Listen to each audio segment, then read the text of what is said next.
यह लड़ाई सबसे खतरनाक है जो ये बीजेपी के लोगों ने चलाया है। सारा आरक्षण चमार ले गए, सारा आरक्षण यादव ले गए। अब ये बताइए कि अगर आरक्षण सब चमार ले गए तो आरक्षण 7% क्यों भरा? अगर आरक्षण सब के सब यादव ले गए तो आरक्षण उनका भी अभी तो 4-5% क्यों भरा? तब तो 100% हो जाना चाहिए था भाई।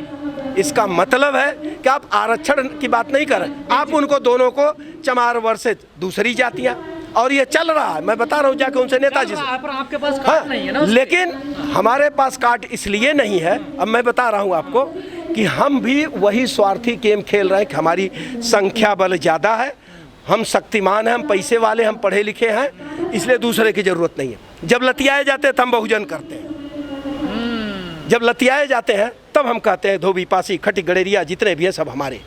और जब यादव जी लोग लतियाए जाते हैं तब उनको भी समझ में आता है। ये सच्चाई है, मैं बोल रहा हूँ, मैं कोई ये नेताओं वाला भाषण नहीं दे रहा हूँ, ना इंटरव्यू आपके सामने दे रहा हूँ। और जब तक ये आप इस तरह की बातें लेकर के चलेंगे कि नहीं पार्टी मेरी है, नेतृत्व मेरा होगा, कभी चल ही नहीं सकता। अति पिछड़े नहीं हो, सामान्य है। उन्होंने तो खुद कहा, वो तो मैंने कहा है, मैं भी तो कह रहा हूँ। 2003 की उठा लीजिएगा अटल बिहारी वाजपेयी की सरकार का, और उससे पहले काका कालेलकर के आयोग की रिपोर्ट है, उसको उठा लीजिएगा, देखिएगा कि राज्यवार जो लिस्ट लगी है पिछड़े वर्गों को, उसमें नाम है कि नहीं। मोदी जी किस जाति से है? मोदी गाछी सामान्य वर्ग में थी। उसके बाद आ जाइए बीपी मंडल आयोग में, उसमें भी देख डालिए कि जो है उसमें मोदी गाछी नहीं है, राज्यवार लिस्ट देख डालिए। और 2003 में अटल बिहारी वाजपेयी की सरकार में बड़े पैमाने पर धांधली हुई है पिछड़ों को, जो पिछड़े समझ नहीं पाए हैं। तो बना ले हिंदू राष्ट्र, हम कहाँ रोक रहा? मैं इकलौता कैसे रोक लूंगा हिंदू राष्ट्र? अगर बन रहा है तो बना ले। सारे पिछड़े कह रहे हिंदू राष्ट्र तो बना तो ले, रिजर्वेशन बाद में देखेंगे। हाँ तो वो बाद ले भैया। 20 किलो अनाज उनको मिल रहा, खुश है। मैं कैसे हो सकता हूँ कहूँ कि उनको तो हिंदू राष्ट्र नहीं चाहिए? क्यों नहीं अखिलेश ने 20 किलो अनाज दिया? क्यों नहीं मायावती ने 20 किलो अनाज दिया? क्यों नहीं चमार को छोड़कर दूसरे घर में गई? क्यों नहीं यादव छोड़ के लोग दूसरे घर में गए? इसका असली कारण उन्होंने समझ लिया। जिस परिवार के पीछे साथ आप नहीं जुड़े, जिस समाज के साथ आप नहीं गए, अरे छोड़ो, इसकी जनसंख्या बहुत कम है, इसकी क्या जरूरत है, जाएगा कहाँ? ये तो आना ही। उनके घर में अगर 1 लीटर तेल पहुंच गया, उनके घर में 20 किलो अनाज पहुंच गया, वहाँ प्रचार की जरूरत नहीं पड़ती। वो वही कहेगा जो 20 किलो अनाज दे रहा है, वो हिंदू राष्ट्र ही बोलेगा, वो अनाज ही बोलेगा। और हमारी पहचान कभी भी आपके साथ नहीं है, हम अलग हैं, चाहे बैकवर्ड हो चाहे दलित हो, SC और ST। और अब मैं आपसे बताऊं, हमारे पिछड़ेपन की वजह से, हमारे नेताओं के पिछड़ेपन की वजह से काहे नहीं लोग बुद्ध धर्म को खड़ा करते? जाति की राजनीति सबसे तेज है। अब जाति की राजनीति खत्म ही नहीं हो सकती। जातियां तो भाई बनाई गई हैं उद्देश्य के वजह से। जाति इसीलिए तो बनाई कि 80-20 की, तो 20 में वो है, 80 में बाकी लोग हैं। वो तो 80 में 80 सोच रहे हैं, 100 में 100 सोच रहे हैं, तो उसके सोचने से हमारा क्या है? अकेले हम हैं, लेकिन हम तब तक कहेंगे कि 80 हम है 20 वो है, जब तक ये दम रहेगी। हम ये नहीं मान सकते कि 80 आप 20 हैं, 20 से भी कम है।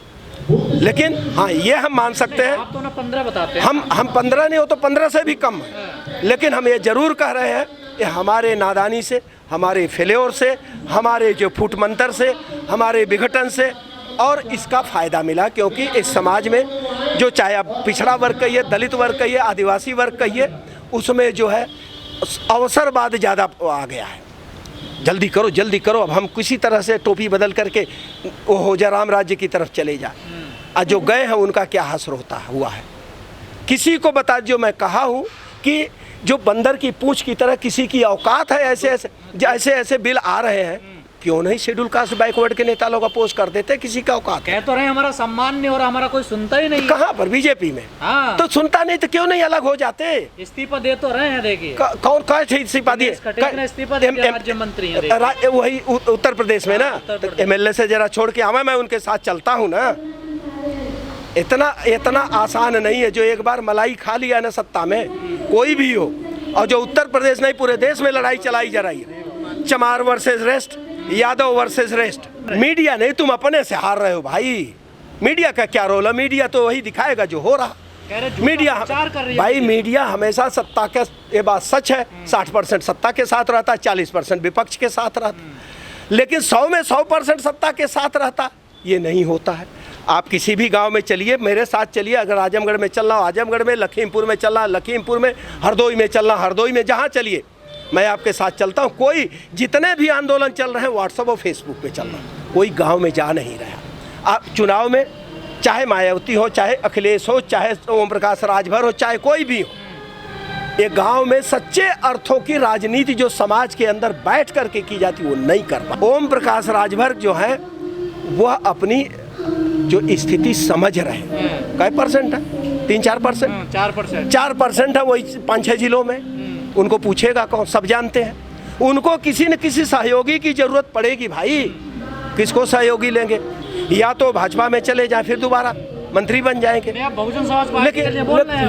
लेकिन उनको ये डर, सबको ये है। और मैं बताऊं, आज भी मायावती अगर ये कह दे कि मुझे ईडी मेरे घर पे छापा मार दे, मुझे अरेस्ट कर ले, मायावती देखिए अगर अगली बार मुख्यमंत्री न बन के कह ले, उनकी हिम्मत नहीं है, जुटा नहीं पाएंगी। अच्छा जी, सच्चाई ये मैं बता रहा हूँ, चाहे जो नवी नेता कह लीजिए, मैं दावे के साथ। वो तो नहीं बने लालू यादव। कौन? वो जेल में इसीलिए गए कि बात माने नहीं। वो जेल में इसीलिए है। मायावती चली जाए जेल में, देखिए उनका कैडर खड़ा क्यों नहीं होता। कहते हैं पूरा कारवा बर्बाद हो जाएगा। किसका? कोई कारवा नहीं, अपना परिवार बर्बाद हो जाए कि बेकार की हम लोगों से क्यों छिपा रहे हैं। वो कारवा उरमा कुछ नहीं है। कारवा है तो कैठे रैली कर रही है, कारवा है तो हम कह रहे हैं बीजेपी से लड़ रहे हैं अपना, तो बीजेपी ने तो अपने प्रत्याशी घोषित कर दिया। आपको तो पता ही नहीं, आप तो चुनाव जब डेट डिक्लेयर होगी फेज वाइज आप कैंडिडेट ढूंढे, कौन बनिया जो है सबसे बड़ा उस क्षेत्र का। सब पार्टी यही करेंगी एक्सेप्ट बीजेपी। सब कहेंगी बीजेपी अभी से अपने लोकसभा क्षेत्रों में कैंडिडेट खोजना। आप कब करेंगे? जब चुनाव की डेट आ जाएगी। और एक दिन, महीने में 15 दिन में एक प्रत्याशी लोकसभा पूरा घूम भी नहीं पाता है साथी। जीतेगा कहाँ से? जो आजमगढ़ की सीट हारी गई है वहाँ मैं रहा हूँ, मैं देखा हूँ, प्रत्याशी लोकसभा का दौरा तक नहीं कर पाया। 6 तारीख लास्ट डेट है, 6 जून, 23 को वोटिंग है, 6 तारीख को कैंडिडेट। वो बेचारा कैसे लोकसभा में पहुँच जाएगा? पूरे लोकसभा नहीं घूम पाएगा डियर। उसको कैसे लोग मान ले कि मेरा प्रत्याशी है? कम से कम महीना 2 महीना। मोदी जी तो हर जगह नहीं जाते ना। मोदी जी नहीं जाते। मोदी जी और क्या नाम, धर्मेंद्र यादव, मायावती बराबर हो गई। कहाँ मूछ के बाल, कहाँ पूछ के बाल। देश के प्रधानमंत्री हैं, बाकी लोग जो हारे हुए हैं, तो दोनों का बराबर कर। मोदी नहीं जाते, लेकिन मोदी के प्रतिनिधि गांव-गांव में घूम रहे हैं, क्योंकि उनको संसाधन मुहैया कराया जाता है, उनके पास रिसोर्स है, वो घूम रहे हैं। बाइक लेके 1 लीटर तेल डालेंगे, गांव-गांव, घर-घर जाके। ये बिल्कुल नहीं घूम रहे, कतई नहीं घूम रहे, झूठ। अरे पर्ची तो वहीं से कटती है, हमको नहीं पता जिला अध्यक्ष जो कैसे पर्ची दे रहा है। कोई नहीं गांव में जा रहा, जा करके जहाँ कहिए जिस विधानसभा में आप चलिए, हम लोग चलते हैं। आप चलिए, हम चलते हैं। कहाँ कौन घूम घूम करके किस गांव में पर्ची काट रहा।